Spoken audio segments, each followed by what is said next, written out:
And gentlemen, welcome to another episode of Total Media Live. This is a very special episode. I can't believe that we're doing this. It happened out of nowhere. Honestly, the first thing I want to do is big shout out to our great friend Josh. The last episode was completely dedicated to Josh. It was all UT Vols. One of my favorite episodes, if not my favorite episode that we've ever done. If you're into the UT Vols, you should definitely check it out. But with all that said, we want to introduce our guest here, and he goes by Frenchie. He has had a many nicknames in our friend group. He actually knew Josh as well, but I want to welcome our man Frenchie to the Total Media Live podcast. What's going on, man? Hey, it's just another great day. Glad to be here. Live, breathing, well. That's what's up. Air in my lungs, blood in my veins. That's what's up. Yep. Getting after it a little bit. You know, it's really cool, and I don't even think you really knew about our last episode, but yeah, man, our last episode with me going and visiting, a really good friend, one that I we both knew, and honestly, I wouldn't know you without Josh. Yeah. You know, I think that's the biggest thing to take away from all this is, dude, I don't know if we're sitting here without, our friend Josh. So Yeah.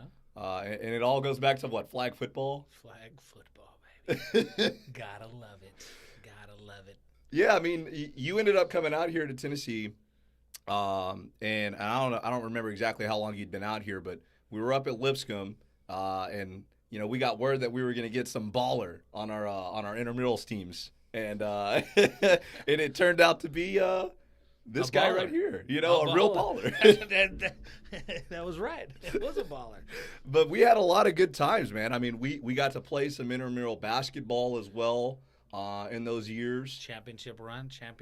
Golly, we lost in the finals. Was that last shot, right? Yeah, all right. We're not going to talk about that. We're not going to talk about that. See, we have conflicting views on this, okay? There's no tape, so, there's no tape. What does that mean? The tape doesn't lie, man. If there was tape, the eye in the sky don't The lie. eye in the sky don't lie. The eye in the sky don't lie. But, man, that was a long time ago. What, 2010 era? Yeah. Probably about 10 Yeah. years ago here. Yeah. So, in terms of knowing you for a long time, man, definitely known you for a long time, and it's been pretty cool to watch you do what you do around Nashville. Yeah.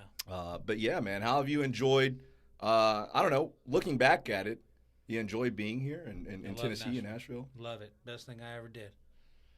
Why is Nashville, that? Tennessee. Why is that? What's so good about Nashville? Seems like you can bring a city mentality of get your hustle on, the hustle and bustle, keep it moving to survive. Mm-hmm. And you bring that to Nashville where it's more affordable. Yeah. Some people are very happy just going to jobs for 8 hours and making their 8 hours and going home. Mm-hmm. You come up here and just bring your hustle. Yeah. Get your hustle on and yeah, I see what you mean, dude. Put your heart into what you're doing and good things are going to happen, and care about it. Give a good product. Mm-hmm. When I say hustle, I mean legal hustle. Yeah. To clarify for all of you. I'm 100% legit legal businessman. Yeah, I mean, wearing the polo here. I mean, wearing the polo, getting some pub. AI. HustleMakesItHappen.co. Yeah, I mean, HustleMakesItHappen.co. We've had another guest on, and you actually know Jose. We've had Jose on the show, who also does a lot of work, a lot of construction work throughout the Southeast and all that. And so it's kind of cool to get the business perspective. And one of the reasons why I wanted to have you on, Aaron, dude, you've been a businessman for a decade plus, even stretching back before your days here. So I just think about it. I'm like, dude, how has this whole pandemic impacted you as a business owner and running, your kind of your own operation? Well, since construction is deemed essential business, things slowed a little, but we're still working. We're still getting after it, taking necessary safety precautions, temperature checking.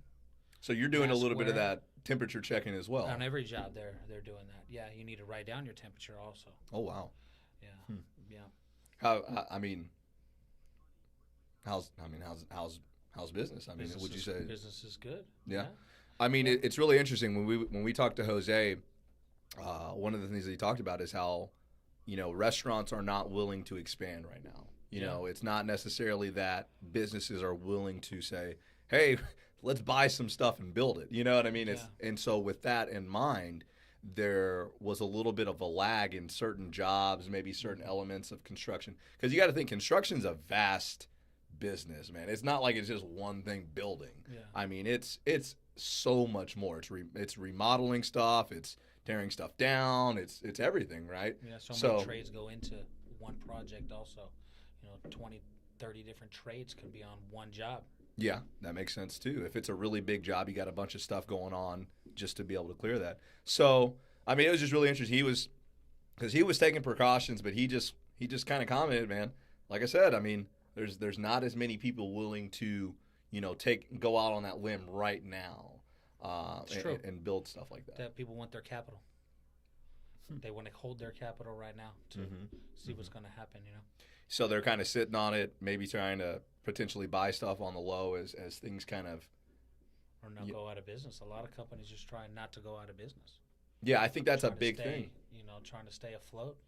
Yeah, we talked about the personal protection, the PPP loan. PPP. Oh my goodness, man! That whole shenanigan. Obviously, a lot of people were upset when you saw businesses like I'm not going to name any businesses, actually. Let's not do that. But you saw some big name businesses that got this PPP loan that was, in a lot of people's eyes, intended to keep the small business alive.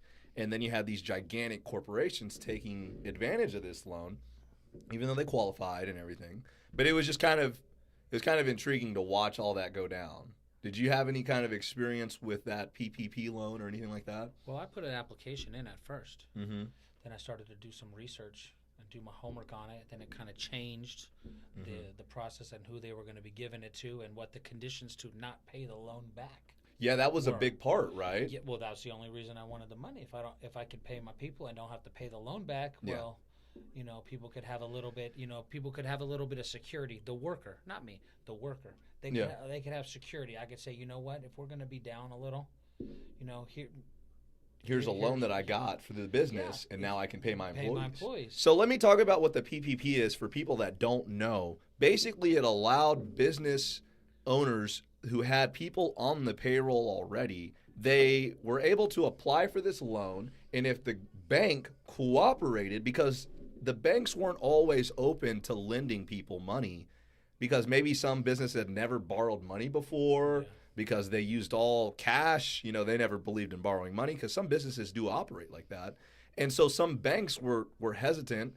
A big name Bank of America was kind of hesitant to loan some of these businesses money. And because they were hesitant, some of these small businesses missed out on the PPP loan, which once again is just designed to allow business owners to pay, for salaries for positions that are already on, staffed. Say they have employees already, they can pay them. Say they were paying rent in certain ways, like a certain amount of money could be dedicated to like paying your rent for your business. I mean, there was a lot of stuff that the PPP loan could cover.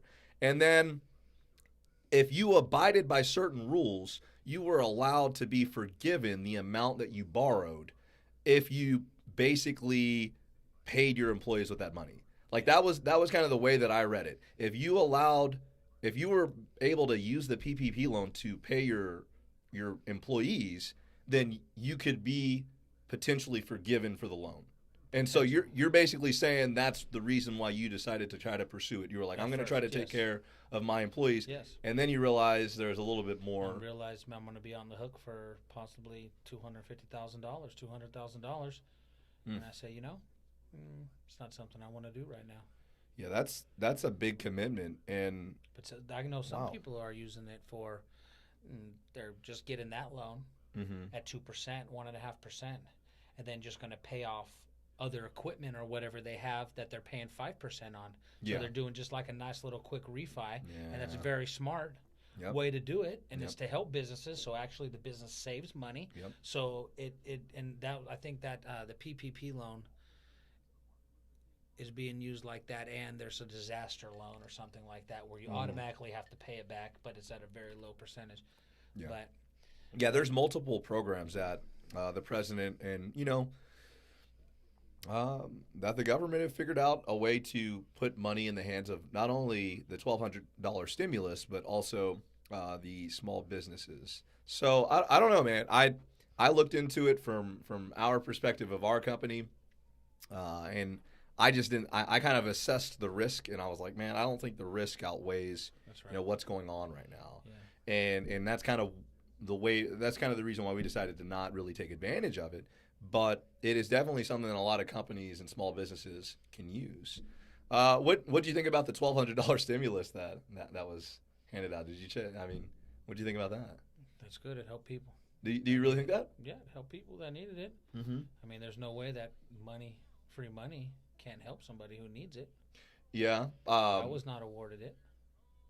Hmm. Yeah. Because what would be the medium income? Probably for in major cities, let's just use those because that usually represents. If you're saying like a person living in like a New York or like San Francisco, New York, okay, it's probably like they're medium income 80,000. Yeah, at least. So a married couple, both making 80,000. Yeah, so you got 160,000. Yeah. So they're in the area that maybe is not going to get it. Mm-hmm. Because 50 to like 90,000, it's like 150 to 190 is like the area where a married couple would not receive it, or maybe not receive it. Over 190 something, then you don't qualify at all. Yeah, because basically after you cross a certain threshold of income, it lowers the percentage of the $1,200 that you get gets lowered and lowered and lowered and lowered, because the intention of it is to help people that need it. And what was interesting about that is we talked about this in one of our first shows, and in fact I just interacted with somebody on our YouTube channel about this literally like 2 hours ago.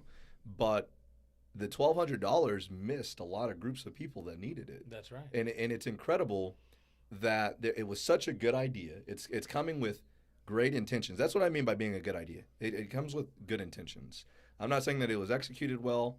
I'm not saying that it was the best thing in the world at all. But I'm saying in terms of the general idea, it was meant to help. Yeah. And unfortunately, when you look at the people that didn't get it, I mean, shoot, there was a lot of, I would hate to be 19, 20, or 21, or 22 right now, because a lot of those people didn't get it because they're still filing under their parents' taxes or being claimed under their parents' taxes. And so they actually are not able to receive this $1,200 unless they're dependent, like they're completely independent of their parents.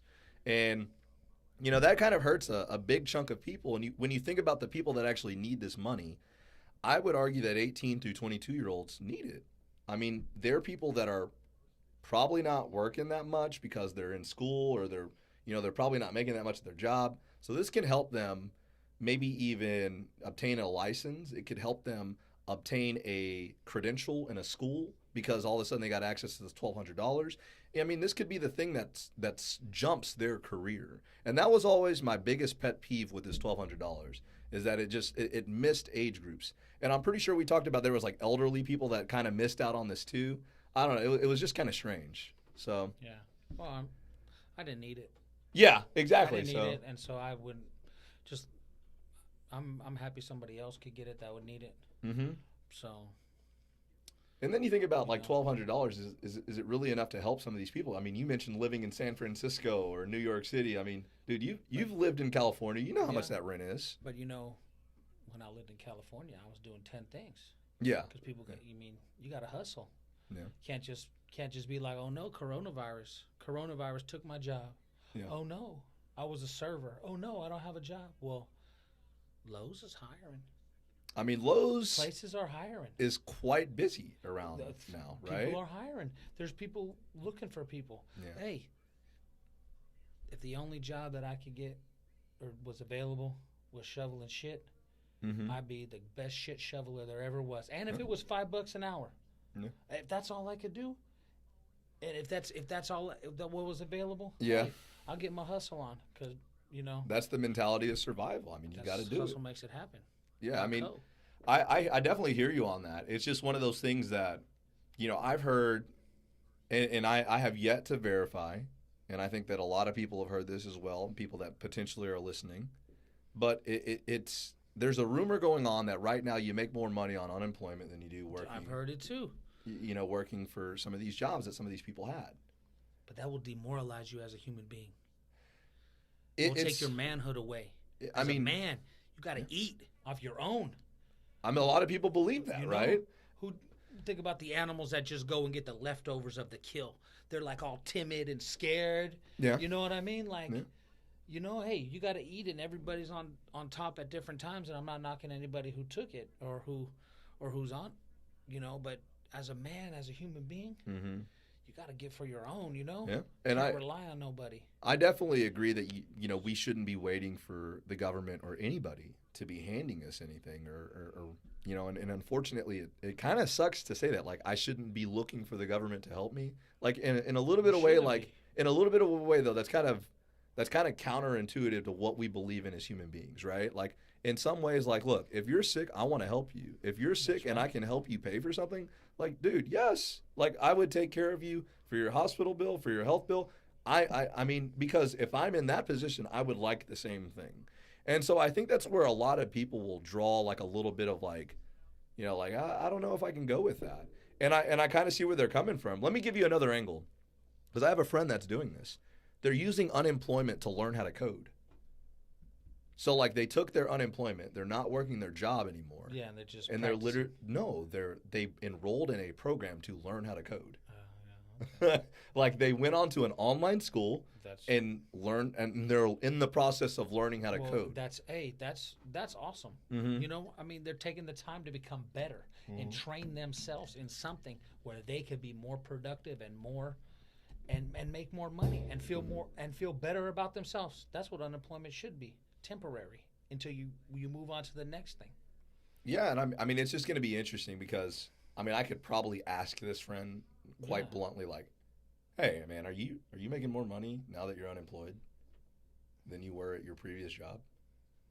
And I mean, like, but I feel like that's such a personal question. Like, I mean, imagine asking somebody like that, and they're a great friend, they're a solid person, but at the same time you're like, that's pretty personal. And at the same time, like, how much of that is actually my business? Should I care that somebody's getting more on unemployment than they were at their job? Maybe that means their job was shitty. Yeah, and it probably was, and that's why they're taking the time to learn how to do this, right? To learn how to code. So, I don't know. Like, that's why I look at that example of unemployment, and that's why I will never be a person that says we got to get rid of it. Like, I don't believe in any handouts. And like that's kind of like, you know what I mean? I think that's the other side of that story where you're like, you got to go after, you got to go. You're right, but you also got to be willing to recognize when your opportunities arise and say, hold on, I got to make a smart decision here. They're bettering themselves instead of just going to get another meaningless job. Or not a meaningless job, let's say. I mean, jobs are to make money, so none of them are meaningless. But one with not advancement in what they want to be doing, they're taking the time to master something. Yeah. But you gotta think about not becoming dependent. Yeah. Because right before bondage is dependency. Yeah. And there's a cycle. And you're going down a slippery slope, right? You know what I mean? Freedom. Dependency, bondage. Freedom, dependency, bondage. And we can't get dependent on and we're the government. We forgot that. A lot of us. Yeah. We're the government. We should be helping people. People that can't afford health care, well, we should be helping them with it. Yeah, but at the same time, when they're drinking 6 2-liter bottles of soda every week, and eating fast food. Take that.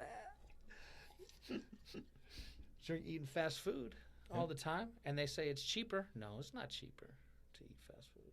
Yeah, you can cook. And it's more healthy, and so. Yeah, I mean, it's definitely, and we got to remember, man. I mean, this is a different time period. I mean, a lot of people will probably not want to hear that, but 2020 is a lot different than 1980, 1990. Yeah. And the mindset of a lot of people, a lot of people argue, like, right now what's going on is, I would rather stay home and make more money on unemployment than I would go work a shitty job because I hate that job and I shouldn't be working that job anyways. And it kind of emphasizes that whole entitlement issue that a lot of people say that, that's what a lot of people have right now. They're, they don't want to work the shitty job to understand. Like, I remember, I think you were one of the first people to say something like this to me.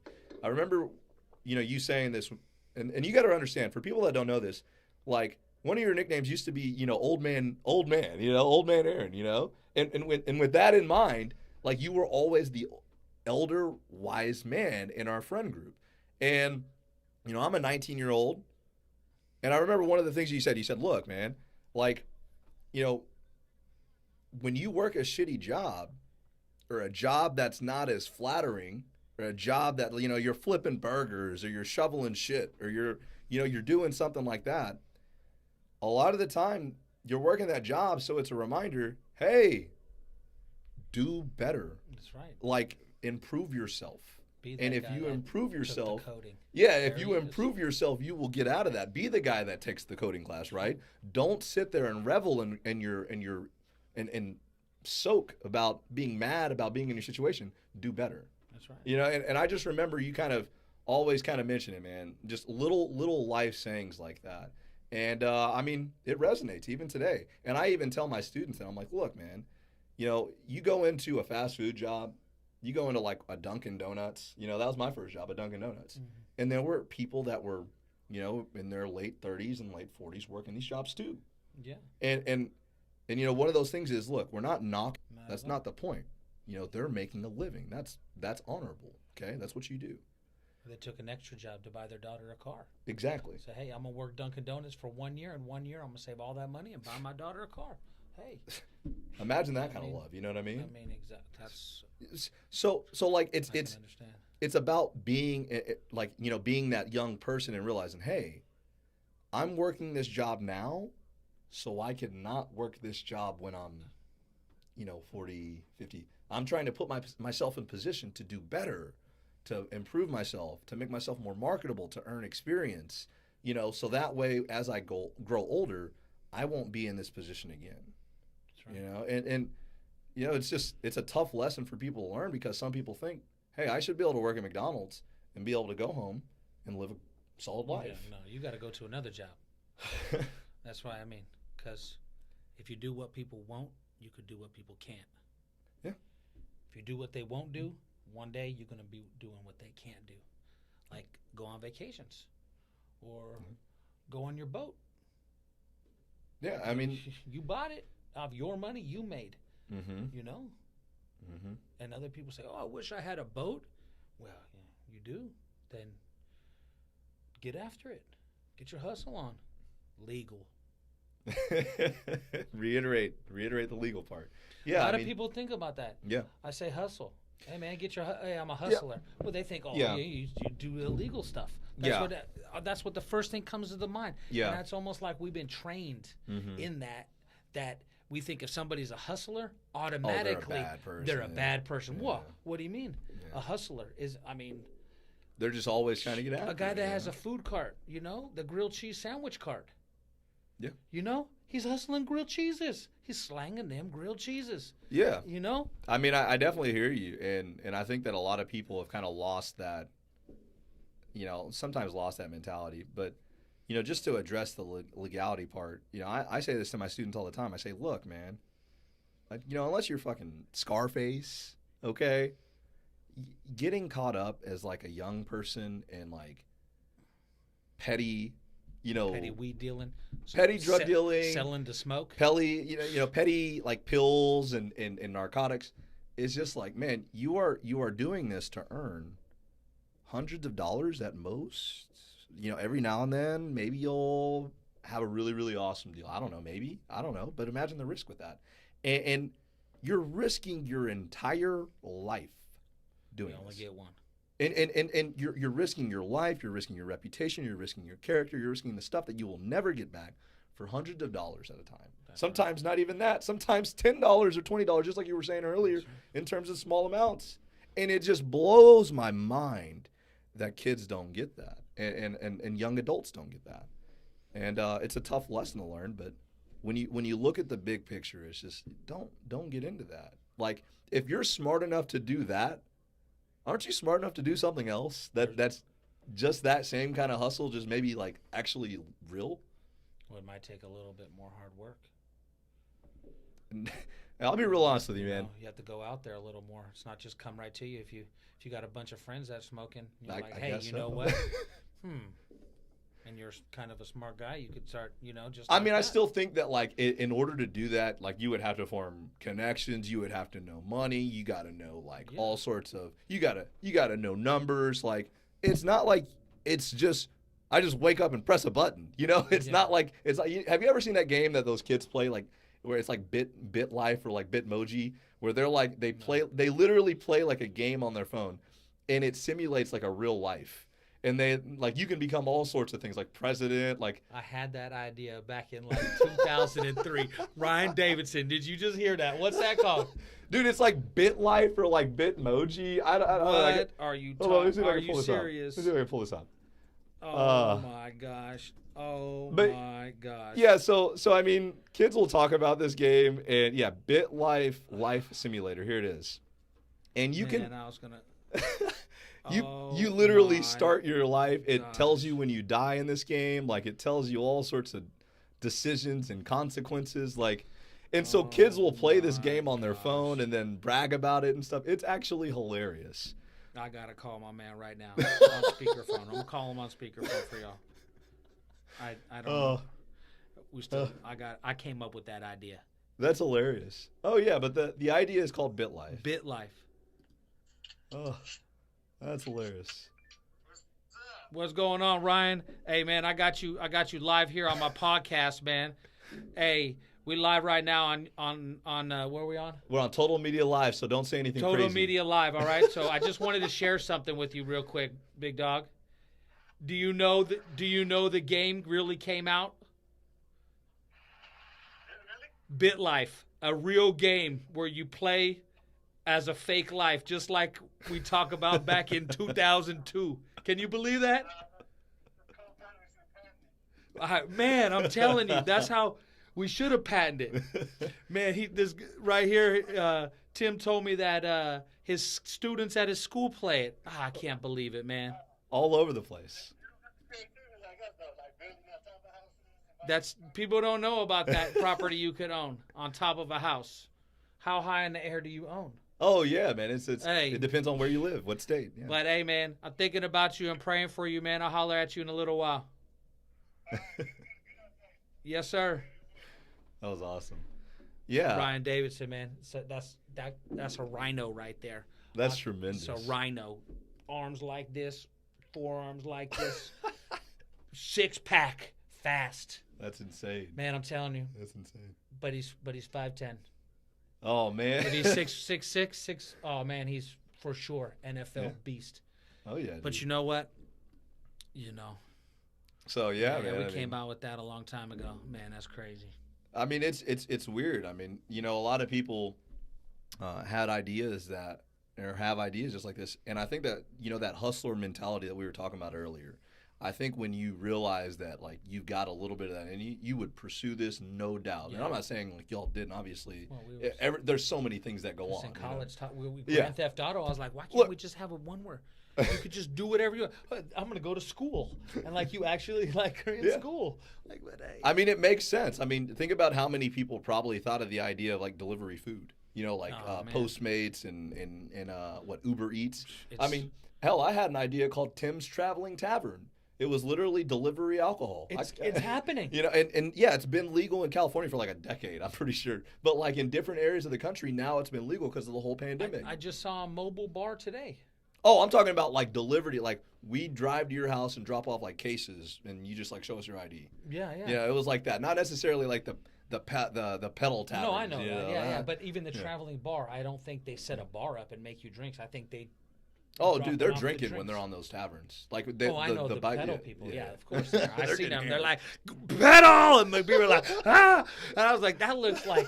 So, if those guys were smart, they would, like, figure a way to store that energy in, like, a battery. Yeah. Like some kinetic energy. They store some energy or something. Dude, if I was on one of the... Dude, if you're on one of those, you're not pedaling. You're just trying to drink. Okay, come on. Man, I would never If you're drinking, Hey, I got an idea. Let's go pedal and drink. The fact that you see Torres doing that in Nashville is actually one of the funniest things ever. Like, we're known on the internet for the Nashville Pedal Tavern. Yes. And it is terrible because no local Nashvilleian actually goes on these freaking things, man. I want to Nashville chill at the pool and have a drink. Right? That's it. Honestly, when you talk about like downtown Nashville, a lot of that is like, just to be real, it's tourist. Yeah. I mean, there's not a ton of local Nashville people going downtown every weekend when there's not a pandemic, obviously. Like, a lot of us, I mean, if we choose to go, we hit up Midtown. We hit up different parts of the area. There's a college part of the area that's really hot. I mean, it's just not always touristy downtown. I went one time only. Downtown? Piano bar. Oh, the piano bar's dope. It was good. Piano bar's dope. It's a lot. It's just too many drunk people. Oh, yeah, man. Popping off, saying the wrong things. It's the tourists. People are so rude out there, Yeah. I mean, I hate that I'm saying tourist. I feel like I'm being so hateful. My wife is so hot.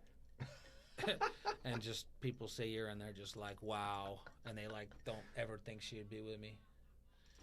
But she is, gentleman. Got to be a gentleman out there. Open the door. I mean, I'm just saying, dude, like sometimes like you outkick your coverage, man. And it just is what it is. And somebody's just got to make a play.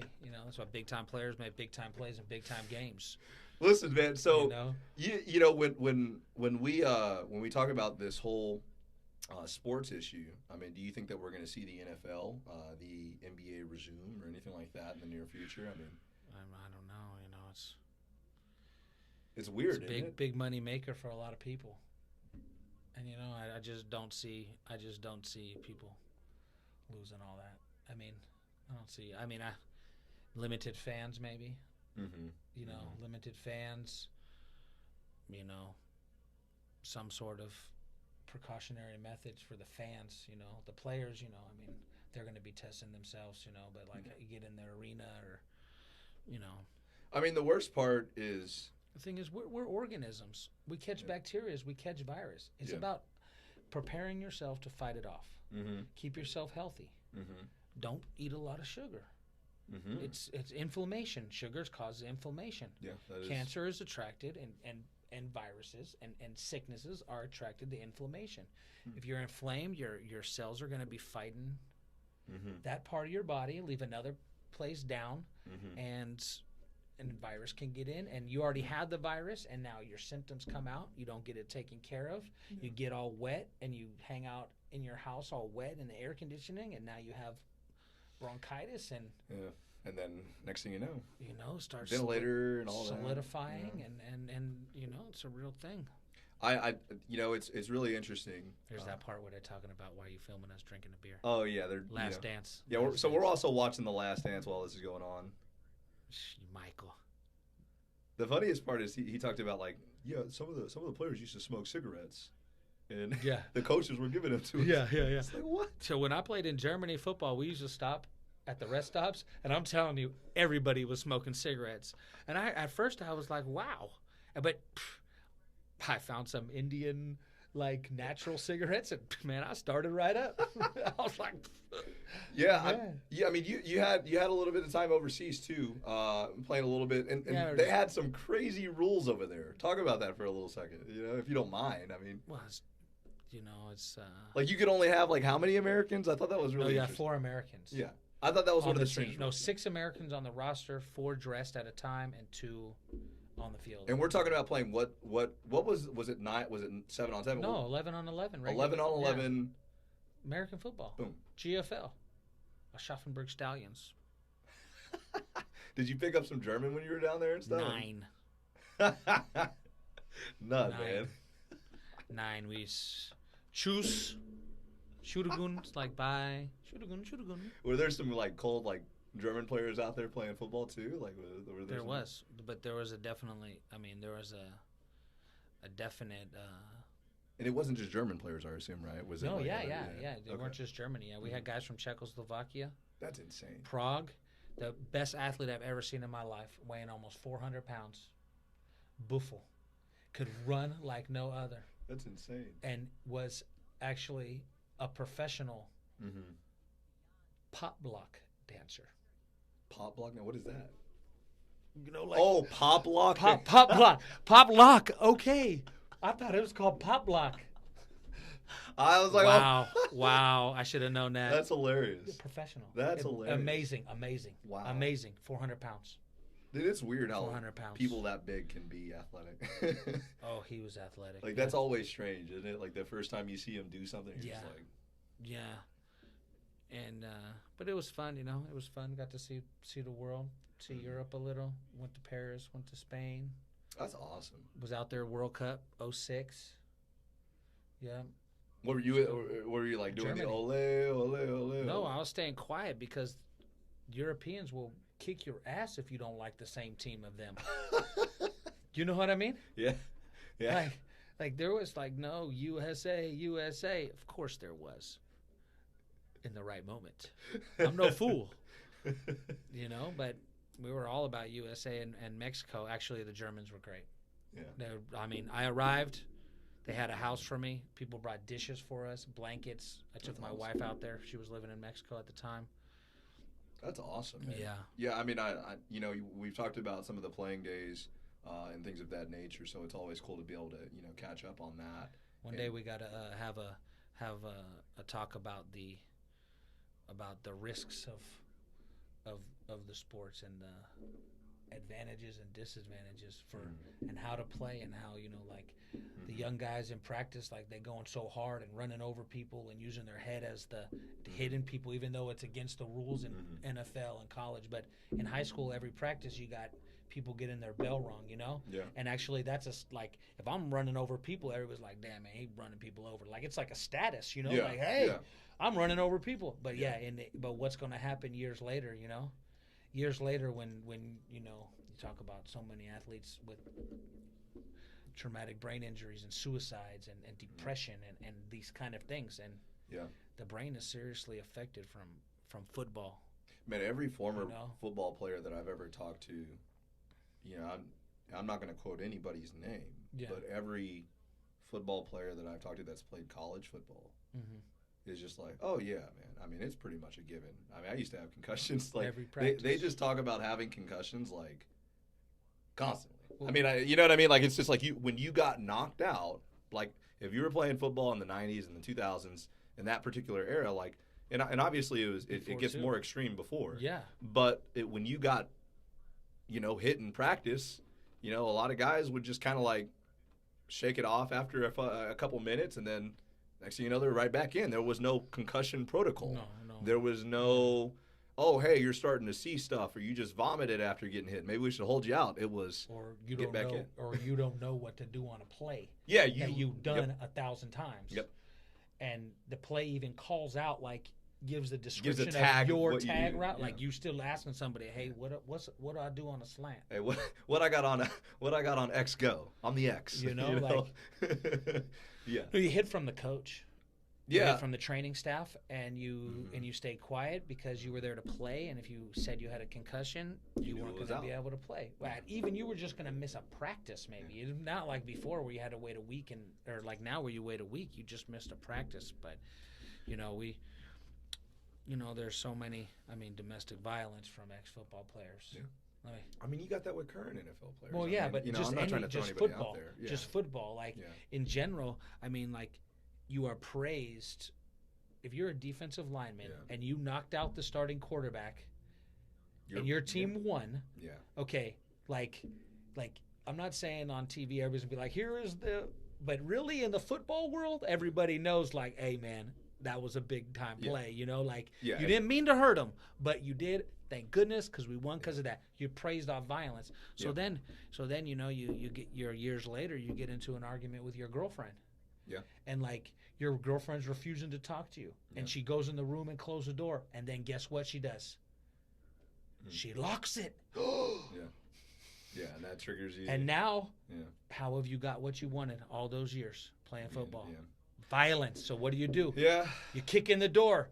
I said you're going to talk to me. And then, Yeah, and I mean, you're definitely talking about a real experience that a lot of these, you know, unfortunate events happen. And I mean, you know, the thing that I would say, man, is it's never an excuse.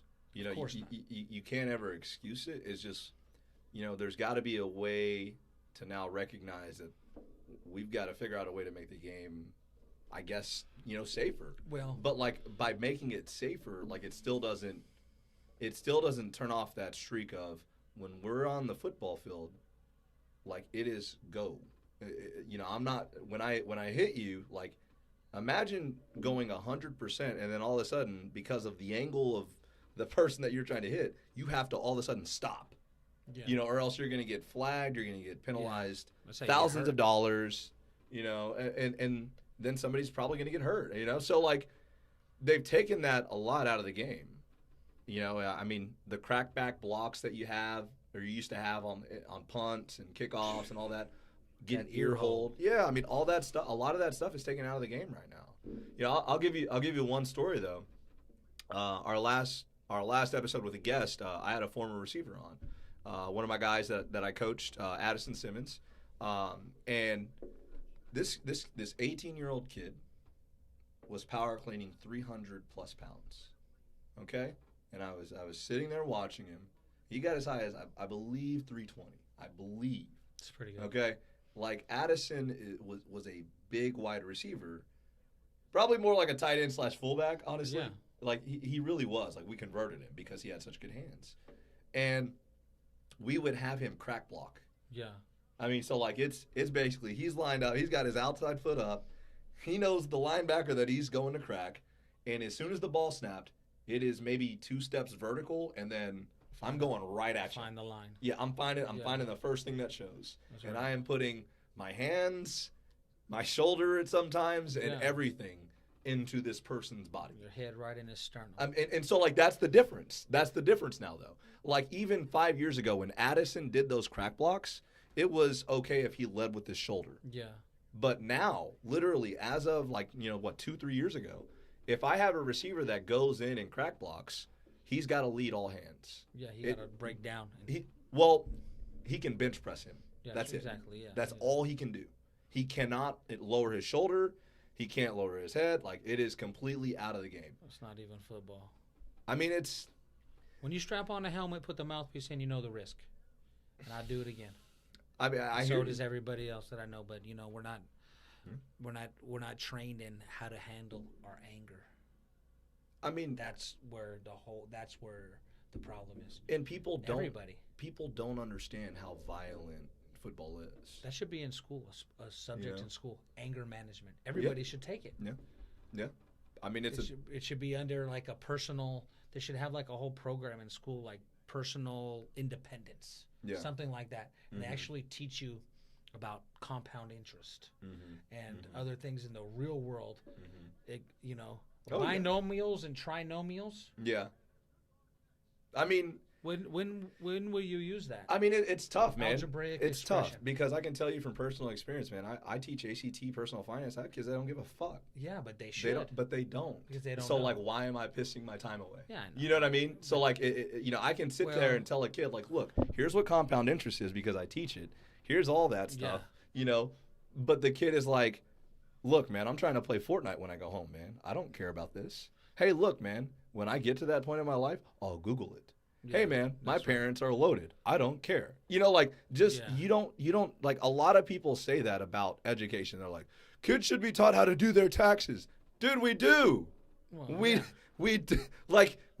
the thing is doing your taxes is not even that hard. No, it's not. But like the thing is not everybody wants to know. And they just want to complain. And when they get to that age, they're like, why didn't they teach me this? Like, I've had students interact with me years later, and they're like, yeah, I don't know why we didn't go over that. I'm like, we did. And I'm like, dude, I even print stuff out. This is what I started doing, okay? I started printing out all of the stuff that we went over, how to do your taxes, how to open up a bank account, how to do your resume, all that stuff, how to, what compound interest is, like the rule of 72 and certain. Yeah, I would talk to kids about investing and why investing in the stock market is risky and why sometimes it hits. I would talk to them about mutual funds. Yeah. And literally after all those units, we would print out the lessons. And I said, look, some of y'all, this is what I tell the whole class, look, some of y'all don't care right now. Like, you don't. Keep this. Keep this in a folder. I would tell. I was like, yo, keep this in a folder. And when the time comes, when like you're at that point in your life, like, shit, I don't know how to do my taxes. Open it up. I got a website where you can learn how to do it. Yeah. You know, I got a website where you can do it for free. You know, when you want to open up a bank account, open up this notebook and boom. There it is. There's the different kinds of accounts you can open, a difference between a credit union and a bank. But I'm telling you, man, there's kids that just don't care for whatever reason, whether they don't like you, they think you're too strict. Yeah. They're like, oh, why is this person trying to teach me this stuff? I'm 16, you know? Like, I mean, it's like one of those things, man. I'm just telling you. You know, a lot of people say that. And when it comes to the actual practice, it's just not always as effective as we would like it to be. Yeah. And I don't know what to do about it, just to be real honest, outside of print out the folder and say, hey, when you need it, use it. I mean, it's a lot, man. I'm sure they're going to keep it. That's the other thing, too. You know what I mean? Like, all you would definitely, time. you know, I would be like, yo, put it away. You know, just put it away somewhere. But here it all is. But you know what, though? I'm 16. So, swear, man. I have so many crazy stories where just, nah, never going to happen. I don't need it, you know? Maybe that's just because of where I teach, though, you know? I don't know. But anyways, man. It's true. Maybe it is. Yeah, I mean, because you think about it, if you teach in like an inner city school where kids are like trying to like scrap and they're trying to hustle, they might be interested in that They might stuff, be understanding of manufacturing and distribution and things like that, legal. Supply and demand. I mean, that's one of the big things that that's what we're running into right now. Mm-hmm. Our supply is going to be running out soon, but Yeah. our demand's going to be there. And so where are we all going to buy the stuff from? I mean, we saw that with toilet paper. Oh. Remember that? They held out. I mean, I'd take less toilet paper and the gas prices. $166 today for the night. Hey. For the 93. Gas prices? $166. Down. Man, it's almost free. It's Oh, like, yeah. man. It's like being in the 90s again. Early 2000s. Yeah. Well, I remember I filled up my car before, and the gas was 91 cents, and everybody was like, I can't believe it's 91 cents. Oh, yeah. I mean, we were up to almost like $4. Yeah, 3. Dude, in 370? 2008, 2009, it got as high as $4 or $5. Really? Yes, and in California, even higher. California even higher than here. But I remember going to the gas station, like, it was me and one of my friends in high school, and he drove a Porsche. So he had to get that expensive gas, you know. It wasn't even like a new Porsche. It was like one of those stick shift. It was an old-ass Porsche, okay? But yeah, it was pretty dope. But anyways, he used to, like, have to, like, put, you know, the 93, you know? Yeah. And I remember going to the gas station with him one time. He had to fill up. That was like $5 a gallon, dude. It's like, good God. So I definitely appreciate the lower gas prices. Me too. I drive a lot. Oh, yeah. Especially with what you do. Yeah, I'm all over the place right now. You want to plug it real quick? I mean, any plug here? Nah. You good? Okay. Metal framing, drywall, demolition. Holler at Frenchie. Holler at us, AI, hustlemakesithappen.co. Boom. We get down. Boom. My owner, self-managed, owner-managed company. That's what's up. Yeah. I mean, I'm telling you. Right now we're working on an H&M in Murfreesboro. Okay. Yeah. Okay.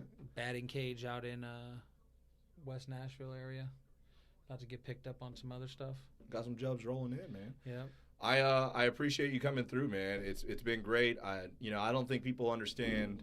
I don't know if the one thing I love about our podcast is that everybody that I've been able to bring on, whether they're musicians, business owners, managers, physical trainers, and then you've got, obviously they're all connected to me in certain ways, and I just appreciate everybody that's been able to come on. One of the best stories I can tell y'all as we close this out, the last fun basketball game that I remember really, really playing, I was scheduled to go to work. All right. So, so it's me, it's Josh. I think Caleb was even over at our apartment at this time. We were at the Gazebo Apartments. Shout out to the Gazebros. But, and they're just chilling, and I'm getting my dress shirt on. I'm getting ready to go to Carrabba's to go in for a shift. I had to iron my shirt, have it all like crispy. Eric Martino used to be up my ass. Shout out to Eric Martino. But, I was getting ready to go to work, and Aaron, dropped some knowledge on me. He's like, yo, Tim, how many more days do you think you got left to work? And I was like, damn, I'm probably going to be working like the rest of my life. Too much. Like all my life. You know what I mean? And he was like, how many more important basketball games you got? How many more champion days are there? I was like, hell, like none, man. It's over. It's done, man. Like this is all I got, And so I didn't go in to my shift at Carrabba's, and I promptly got fired. But there's more to that story. But I went to the basketball game, and it was just, like I said, man, life is short, and is literally like one of the last competitions I ever really got to go full balls out in. And, like, I appreciate it so much. And, looking back on it, I would have never done it had I not listened to, great people around me. And had I not even met you, through somebody like Josh, who, God rest his soul. Like, I appreciate everything so much. Whether it was good, bad, whatever the times were, I appreciate everything. So, like I said, man, how many more days you got left to work? All your life. How many more important, games, how many more important whatever it is do you have? And I was 19 years old at the time. And, those words were never wrong. And, hell, I've told kids that, so. Well, that's running all across the whole society right now. Yeah. We had Kobe. We had COVID. I mean, everybody's, people need to be prioritizing. Yeah. How many more soccer games is your kid going to play? I mean, only a few more. How many more days are there for you to go fishing? Yeah, I mean, you never truly know. You never know. So, yeah.